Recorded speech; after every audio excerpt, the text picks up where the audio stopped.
नमस्कार, आप देख रहे हैं हिंद न्यूज। तो चलिए फटाफट जानते हैं कि आज की मुख्य खबरें क्या है। रिया चक्रवर्ती की न्यायिक हिरासत 6 अक्टूबर तक बढ़ी। जमानत याचिका पर आज होगी सुनवाई। सुशांत सिंह राजपूत की मौत से जुड़े ड्रग्स मामले में गिरफ्तार रिया चक्रवर्ती को अभी जेल में ही रहना होगा। स्पेशल एनडीपीएस कोर्ट ने रिया चक्रवर्ती की न्यायिक हिरासत की अवधि 6 अक्टूबर तक बढ़ा दी है। वहीं जमानत के लिए रिया चक्रवर्ती और उनके भाई शौविक चक्रवर्ती ने बॉम्बे हाई कोर्ट का दरवाजा खटखटाया है, जिस पर 23 सितंबर को सुनवाई होगी। सुशांत सिंह राजपूत से जुड़े ड्रग्स केस में गिरफ्तार रिया चक्रवर्ती के 14 दिनों की न्यायिक हिरासत का कल आखिरी दिन था। एनसीबी की गिरफ्तारी के बाद रिया चक्रवर्ती को 22 सितंबर तक न्यायिक हिरासत में भेज दिया गया था। वह मुंबई की भायखला जेल में बंद है। बता दें कि रिया चक्रवर्ती की जमानत याचिका 2 बार कोर्ट से ठुकरा चुकी है। संसद में कृषि बिलों पर हंगामा जारी, विपक्ष ने सदन में बायकॉट किया। कहा 8 सांसदों का निलंबन वापस लेने समेत 4 मांगे पूरी की जाए। किसानों से जुड़ा तीसरा बिल भी पास। संसद के मानसून सत्र राज्यसभा में विपक्षी दलों के 8 सांसदों के निलंबन का मुद्दा उठा। इसके अलावा कृषि बिलों के विरोध में कांग्रेस और दूसरे विपक्षी दलों ने राज्यसभा में बॉयकॉट कर दिया। कांग्रेस सांसद गुलाम नबी आजाद ने कहा कि जब तक सांसदों का निलंबन वापस नहीं लिया जाता है और कृषि बिल से जुड़ी चिंताएं दूर नहीं होती, तब तक सांसद सत्र का बॉयकॉट जारी रखेंगे। इस बीच कृषि से जुड़ा तीसरा essential commodities amendment bill Rajya Sabha में पास हो गया। उधर एनसीपी नेता शरद पवार ने कहा वह सांसदों के निलंबन के खिलाफ दल चल रहे आंदोलन का हिस्सा बनेंगे। इनके समर्थन में 1 दिन का उपवास करेंगे।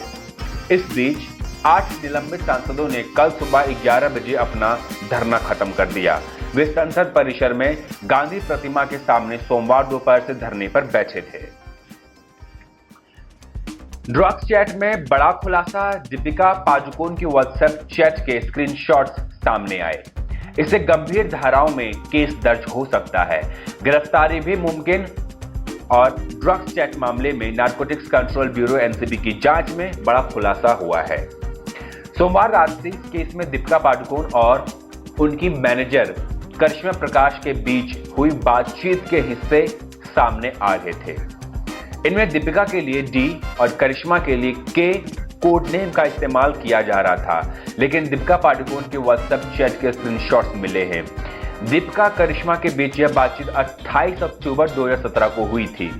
स्क्रीनशॉट्स इस बात की पुष्टि करते हैं कि करिश्मा से हो रही बातचीत में दीपिका हैश और वीड जैसे शब्दों का इस्तेमाल कर रही है।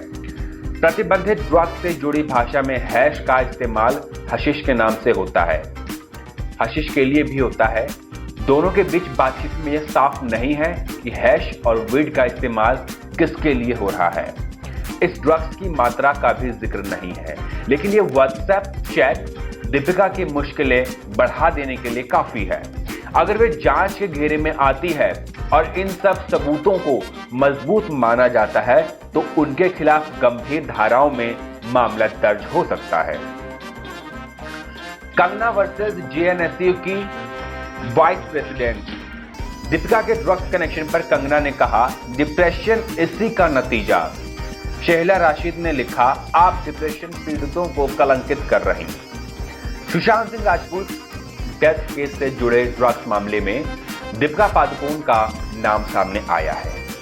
इस पर कंगना रनौत ने उन पर तंज कसा, जिसे लेकर जेएनयू स्टूडेंट्स यूनियन की वाइस प्रेसिडेंट शेहला राशिद ने उनकी क्लास लगा दी है। कंगना ने लिखा था मेरे बात दोहराएं, डिप्रेशन नशीले दवाओं के सेवन का ही नतीजा होता है। तथाकथित हाई सोसाइटी के धनी स्टार बच्चे जो क्लासी होने का दावा करते हैं और अच्छी परवरिश पाते हैं, अपने मैनेजर से पूछते हैं माल है क्या। शेहला राशिद ने लिखा hello doctor Ranaut, depression drugs abuse का परिणाम या रईस बच्चों का सिंड्रोम नहीं है। ये काल्पनिक कनेक्शन बनाकर आप डिप्रेशन से जूझ रहे लोगों को कलंकित कर रही हैं और उनकी मदद मांगने की हिम्मत को तोड़ रही हैं। एकेडमिक कैलेंडर 2020-21 यूजीसी ने जारी किया संशोधित एकेडमिक कैलेंडर। 1 सितंबर से शुरू होगी नए सेशन की क्लासेस। यूनिवर्सिटीज को 31 अक्टूबर तक पूरा होगा admission process. University grants commission UGC ने सभी यूनिवर्सिटीज और कॉलेजों के लिए एकेडमिक ईयर 2020-21 के लिए संशोधित कैलेंडर जारी कर दिया है। जारी कैलेंडर के मुताबिक 1 दिसंबर से नए सेशन की क्लासेस शुरू कर दी जाएंगी। साथ ही सभी यूनिवर्सिटीज को 31 अक्टूबर तक एडमिशन प्रोसेस पूरी करनी होगी। इस बारे में केंद्र शिक्षा मंत्री रमेश पोखरियाल निशंक ने ट्विटर पर यूजीसी कैलेंडर शेयर कर जानकारी दी। इससे पहले यूजीसी के 29 अप्रैल को जारी वैकल्पिक शैक्षणिक कैलेंडर के मुताबिक फर्स्ट ईयर के छात्रों की क्लासेस 1 सितंबर से शुरू होनी थी, जबकि फाइनल ईयर की परीक्षाएं 1 जुलाई से 15 जुलाई तक आयोजित की जानी थी, लेकिन बाद में कोरोना के चलते इस कैलेंडर को संशोधित किया गया। भारत में एक दिन में ठीक हुए कोरोना के 90,000 मरीज, रिकवरी रेट 80% पर। भारत में पिछले 3 दिनों के दौरान क्रमिक रूप से बहुत अधिक कोरोना मरीज ठीक हुए हैं। एक दिन में 90,000 से अधिक कोविड-19 रोगियों को घर क्वारंटीन या अस्पतालों से ठीक किया गया। एक दिन में ठीक होने वालों की इस उच्च दर ने भारत को दुनिया भर में सबसे अधिक कोरोना मरीजों के ठीक होने वाले देश बना दिया है। यहां रिकवरी दर अब 80% से अधिक हो गई है। विश्व भर में कोरोना वायरस कोविड-19 महामारी से 3 करोड़ 9 लाख से अधिक लोग संक्रमित हो गए हैं और लगभग 9.5 लाख से अधिक लोगों की मौत हो चुकी है। अमेरिका की जॉन हॉपकिंस यूनिवर्सिटी के विज्ञान एवं इंजीनियरिंग केंद्र CSSE की ओर से एक जारी आंकड़ों के अनुसार कोरोना से विश्व भर में अब तक 3 करोड़ 9 लाख 29,163 लोग संक्रमित हुए हैं और 9 लाख 59,528 लोगों की मौत हुई है। वैश्विक महाशक्ति माने जाने वाले अमेरिका में कोरोना से संक्रमित होने वालों की संख्या 67,99,266 पर पहुंच गई है और अब तक 1,99,474 लोगों की जान जा चुकी है, मतलब लगभग 2 लाख लोगों की जान जा चुकी है। WHO की अगुवाई वाली कोरोना वैक्सीन की सप्लाई और डिस्ट्रीब्यूशन स्कीम से जुड़े 156 देश, चीन और अमेरिका इसमें शामिल नहीं। WHO ने भविष्य में तैयार होने वाली कोरोना वैक्सीन की सप्लाई और डिस्ट्रीब्यूशन की स्कीम तैयार की है। इसे कोवैक्स स्कीम नाम दिया गया है। स्कीम से दुनिया के 156 देश जुड़ चुके हैं। इनमें दुनिया के 64 सेल्फ फाइनेंसिंग और आर्थिक तौर पर मजबूत देश भी शामिल हैं। हालांकि चीन और अमेरिका इस लिस्ट में शामिल नहीं है। WHO इसके लिए अंतर्राष्ट्रीय स्तर पर वैक्सीन का डिस्ट्रीब्यूशन करने वाली संस्था गावी के साथ मिलकर काम करेगी। इस स्कीम के जरिए यह तय किया जाएगा कि वैक्सीन पहुंचाने और इसके डिस्ट्रीब्यूशन में किसी तरह की गड़बड़ी ना हो। WHO के निदेशक टेड्रोस ने सोमवार को स्कीम का ऐलान किया। उन्होंने कहा, यह कोई चैरिटी नहीं है, हालांकि यह सभी देशों के हित में है। दुनिया में अब तक 3 करोड़ 14 लाख 99,343 मामले हो चुके हैं। 9,69,287 लोगों की मौत भी हो चुकी है। अच्छी बात यह है कि 2 करोड़ 31 लाख 9,498 लोग ठीक भी हो चुके हैं।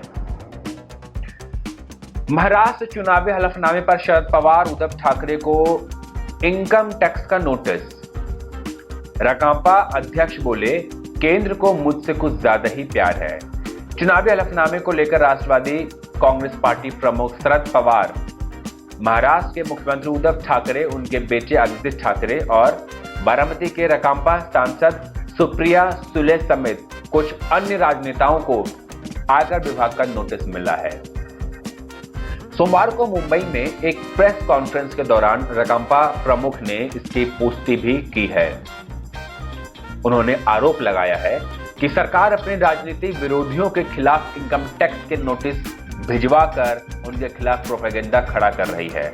उन्होंने कहा कि केंद्र सरकार उन्हें बहुत चाहती है। पिछले कुछ महीनों से भारतीय जनता पार्टी और महाराष्ट्र सरकार के बीच तनाव जारी है। इस बीच ये नोटिस सामने आने के बाद अब फिर विवाद बढ़ना स्वाभाविक है। शरद पवार और शिवसेना की ओर से लगातार कृषि बिल का विरोध किया जा रहा है। तो बस आज के लिए इतनी ही खबरें थी। बाकी खबरों के लिए देखते रहिए हिंद न्यूज।